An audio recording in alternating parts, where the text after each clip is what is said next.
അസ്സലാമു അലൈക്കും. തഫ്സീർ വായന ഭാഗം 44. തിരുമേനിക്ക് ഏറ്റവും ആദ്യമായി അവതരിച്ചത് സൂറത്തുൽ അലഖ്. അതിലെ ആദ്യ വചനങ്ങളാണെങ്കിലും അനന്തരം കുറേ ദിവസങ്ങളോളം വഹ്യ് വരാതിരിക്കുകയുണ്ടായല്ലോ. പിന്നീട് ആദ്യമായി അവതരിച്ചത് സൂറത്തുൽ മുദ്ദസ്സിർ ആയിരുന്നു. ഈ സൂറത്താണ് നബി സല്ലല്ലാഹു അലൈഹി വസല്ലമയ്ക്ക് ആദ്യം അവതരിച്ചതായി ആയിഷ റളിയല്ലാഹു അൻഹ ആദ്യം ചൂണ്ടിക്കാട്ടിയത്. പിന്നീട് ചൂണ്ടിക്കാട്ടിയ വചനം സൂറത്തുൽ ഖമറിലെ 46-ാം വചനവുമാകുന്നു.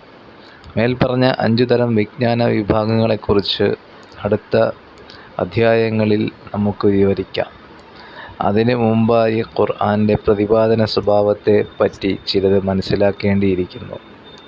പ്രതിപാദന രീതി. ഖുർആനിൽ വിഷയങ്ങൾ പ്രതിപാദിക്കുന്ന രീതി ഒരു പ്രത്യേക തരത്തിലുള്ളതാകുന്നു. ശാസ്ത്രം, ചരിത്രം, സാഹിത്യം തുടങ്ങിയ കൃതികളിലൊന്നും തന്നെ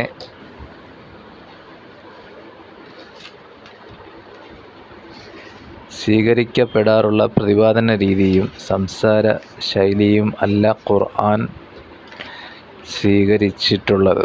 ഒരു വിഷയമോ സംഭവമോ വിവരിക്കുമ്പോൾ അതു സംബന്ധമായ എല്ലാ കാര്യവും അവിടെ തന്നെ വിവരിക്കുക.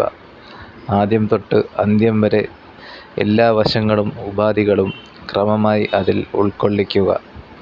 ഒരു വിഷയം തീർന്ന ശേഷം മാത്രം മറ്റൊന്നിലേക്ക് നീങ്ങുക. ആദ്യം പ്രസ്താവിച്ചതുമായി പ്രത്യക്ഷ ബന്ധമുള്ള വിഷയം മാത്രം തുടർന്ന് പ്രസ്താവിക്കുക.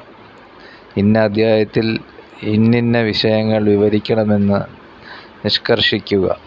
ഇത്യാദി കാര്യങ്ങളൊന്നും ഖുർആനിൽ പതിവില്ല.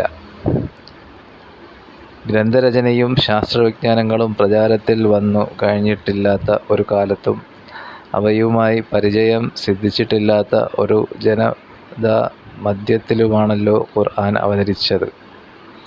അതേസമയത്ത് തങ്ങളറിയാതെ തന്നെ സാഹിത്യത്തിൻ്റെ മുൻപന്തിയിൽ ആ ജനത എത്തിക്കഴിഞ്ഞിട്ടുമുണ്ടായിരുന്നു.